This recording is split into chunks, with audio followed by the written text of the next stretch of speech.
waaw salaamaaleykum waa Kër Massar Info ñoo ngi leen di ziar di leen nuyu ku ci nekk ci turam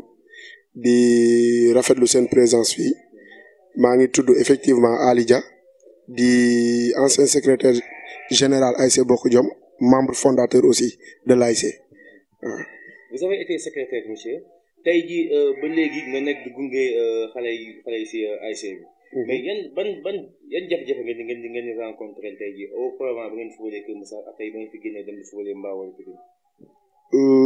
waaw là je pense que jafe-jafe yi ñuy rencontré moom bëri na surtout d'ailleurs ci côté bi nga wax nii concernant transport yi ñuy def di jóge fii di dem ba Mbao di fubali di jóge fii di dem ba Pikine di fubali te bàyyi suñu commune avec espace yi mu am yëpp ñu jéggi suñu stade municipal di dem ba Mbao di fubali vraiment loolu moom am nañ ci ay jafe-jafe yu metti surtout si côté finance bi comme surtout aussi si côté déplacement humain bi waaw jëlee fi supporters yi yóbbu leen rek c'est tout un problème waaw. yaa ngi wax léegi stade municipal. tey jii boobu ba léegi ñu siy dégg ay rumeurs yu xaw a doy waar. njëkk nañ si dégg maanaam def na si 46 millions pour defar ko mais boobu léegi dara. tey tamit ñu ngi waxaat naan dañuy defar si biir stade boobu benn tribune. lan nga yaakaar moo war a nekk blocage de stade municipal boobu. waaw là je pense que bi ci jiitu mooy Pastef. waaw Pastef engagement dévouement. je pense que boobu moom moo ci jiitu. parce que stade municipal commune bu mel ni Kër Massar war na dépasser stade bu niveau bi war na ko dépasser vraiment. suñu jëlee repère ci communes yi ñu wër jël repère ci suñu yeneen morom yi fi nekk yi vraiment war nañu mën a dépasser stade bii nii bon kaawu blocage bi je pense que maire bi dégg nañ ci mu ngi ciy wax mu ngi wax surtout ci engagement yi mu am pour defar ko mais je pense que mu réaliser wu moo ñuy gënal parce que ça fait des années ñu ngi toog ci ay promesses et ba léegi def constat bi ñu def mooy dañuy dem di fubali ci donc moom mu déterminé wu defar ko mooy suñu bëgg-bëgg ñun waaw Kër Massar. est-ce que jotul tamit mu woo les présidents d'ASC maanaam lay concerné toog ak ñoom waxtaan ak ñoom ci projet bi pour que tey jii ñu mën a xam tey terrain bi nan lañ ko war a mën a defee. effectivement parce que ñun ñooy acteurs yi ñun ñooy nekk ci terrain bi ñun effectivement ñun ñoo xam lan la ñu bëgg fii bien vrai que am na ay techniciens yi nga xamante ni ñoom ñoo ci war a dox. mais li nga xamante ni moom moo gën a adéquat ci côté boobu mooy mu convoquer plutôt tous les membres d'ASC présidents yi secrétaires yi les techniciens d'abord ku ci nekk toog joxe ci xalaatam waaw parce que consensus la moom li mu bëgg ñun aussi moom la ñu bëgg je pense que ñu ànd waxtaan ci la ñuy gën a mën a trouver solution waaw bien vrai que moom mu ngi def le maire bon on salue le maire de passage l'honorable député maire Moustapha Mbengue ñu ngi koy nuyu de passage mais quand même ñi ngi remercier effort yi mu ciy def mais ñi xamal ko ni des na bi ci jiitu mooy communication bi war a dox diggante moom ak les acteurs des ASC les acteurs sportifs plutôt bon ñu toog waxtaan ci trouver ci une solution boo day am solution commune waaw. maintenant est-ce que tey jii on parle de départementalisation est-ce que tey jii normal na ñun tey Kër Massar ñu am département ba pare dem di dépendre ci yeneen département yi pour mu ci fubal maanaam ñàkk am stade ba pare génn demande ci benn département pour fubalee ko. waaw kooku je pense que question bu am solo la parce que souvent ñun on a tendance à sauter des étapes avant ñuy sax même di casse département il faut ñu taxawaayu département. il faut ñu taxawaayu département il faut ñu yor jëmmu département ñun ñi ngi revendiquer département alors que mënuñu am sax stade municipal digne vraiment de son nom mënuñu ko am ñun ñi ngi réclamer département alors que jeunes yi nga xamante ni ñi ngi ci mouvement navétane bi tout le temps dañuy revendiquer amoo subvention ñaata année mënoo am subvention presque des années da nga ciy topp stade baa ngi nii gis nga ni mu mel baaxul mënoo ci def sa compétition normale mënoo ci jouer saison bu normale saa yoo ko essayer 2 matchs 3 matchs mu ñu yàq ko nga obligé délocaliser wu jóge fii dem ba Mbao dem ba Pikine kon je pense que balaa ñuy wax waxu département il faut ñu yor les instruments nous permettant vraiment de nous postuler en tant que département parce que dafa am lu mu laaj am na lu ko jiitu combat bi comme li nga wax sànq il faut mu demee au début il faut ñu contacter tous les responsables waxtaan ak ñoom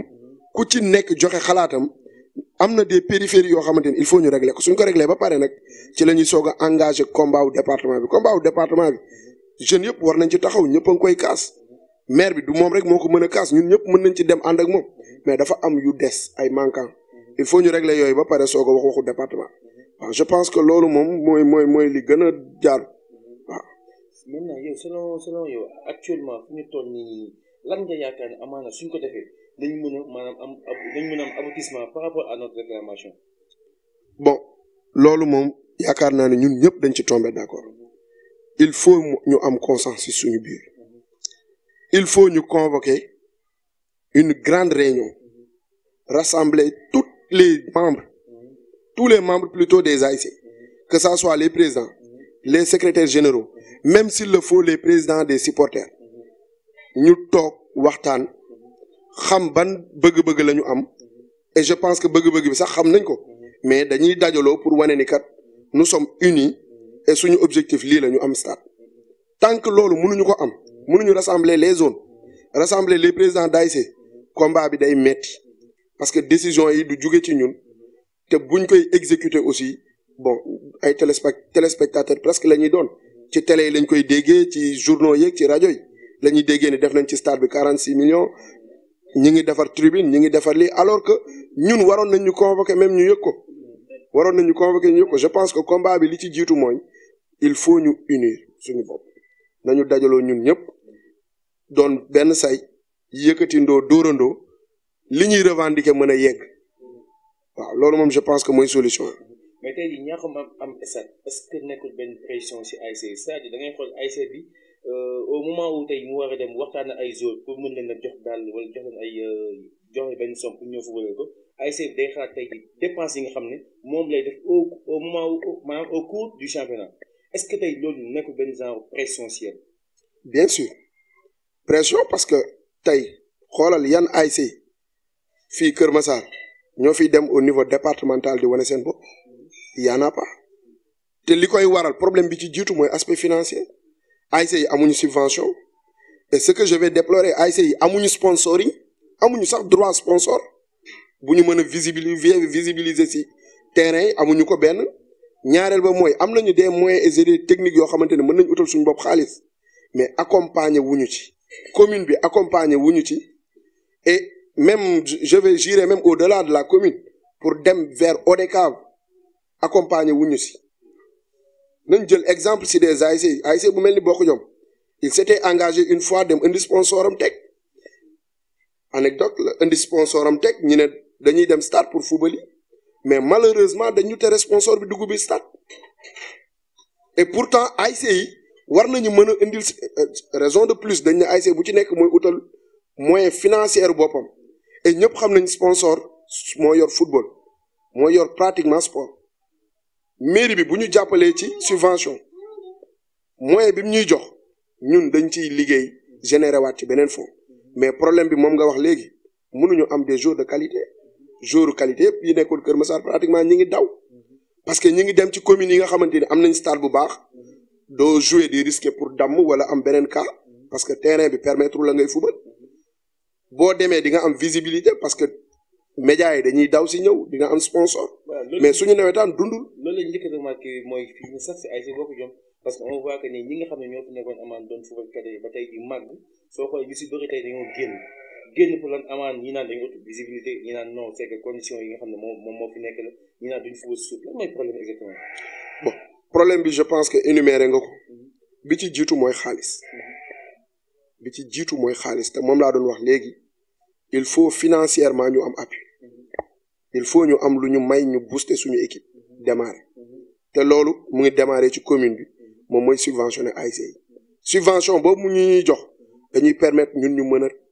générer waat yeneen fonds à travers des activités beneen bi ci topp mooy joueurs yi seen bopp dañu am cadre de vie dañu am lu ñu soxla football dafa nekk sport bu noble da ngay laaj hygiène de vie bu baax parce que dañuy évoluer dañuy démarrer fii mais yow fas yéene wu ñu yem fii ñun soo xoolee suñu AIC ñu ci bëri fii la ñu démarrer comme cadet fii la ñu démarrer am tour génn mais problème en cadre de vie bi nekk Kër Massar moo tax kenn toogu fi conditions yi nekk Kër Massar moo tax kenn toogu fi suñu stade baaxul amuñu finance vraiment loolu encouragé wul joueurs yi ñu fiy toog et je pense que loolu mooy problème bokk ñoom mooy problème pratiquement ASC yi ci Kër Massar yëpp loolooy seen problème. donc EG ban appel ngeen lancé ci ñi nga xam ne tey ñu ngi dégg collectif comme ça ba pare ñu toog seen coin sans pourtant réagir. bon côté boobu moom dama leen ciy remercier d' abord avant may lancer appel bi dama leen ciy remercier yéen waa KM Info parce que initiative bi nii yombul bu ngeen demee ba am ko rek vraiment mérité ngeen toutes les félicitations waaw beneen bi mooy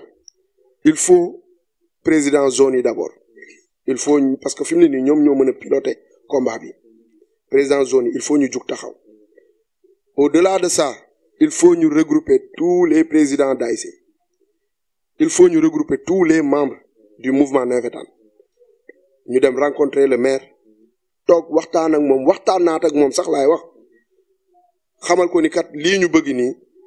dégg nañ ay économie moom it loolu la bëgg kon nan la ñuy def ba piloter ko ensemble pour mu aboutir et je pense que toog si sa ASC di xaar nawetaan jot ngay débrouiller pour mën a taqale loo yóbboo say joueurs ñu fubali mbaaw am na lu ko gën waaw am na sama benn collègue bu ko yàgg di wax bay sa weewi tànk il faut ñu jug mener combat bi au début waaw lu sotti nag am borom lu sotti am borom et je pense que dès à présent la ñu war a jug mener combat bi te yéen aussi yéen a ngi dox ci loolu vraiment dañ leen ciy remercier di leen jaajëfal. donc waa maa ngi leen di jaajëfal yéen aussi vraiment di leen remercier comme li ma wax léegi ci initiative bi lii moom daf fi waroon am bu njëkk sax waaw mais comme yàlla def na ci yéen la ko tàbbal vraiment dañ leen ciy remercier di leen wax ni ñoo ngi seen ginnaaw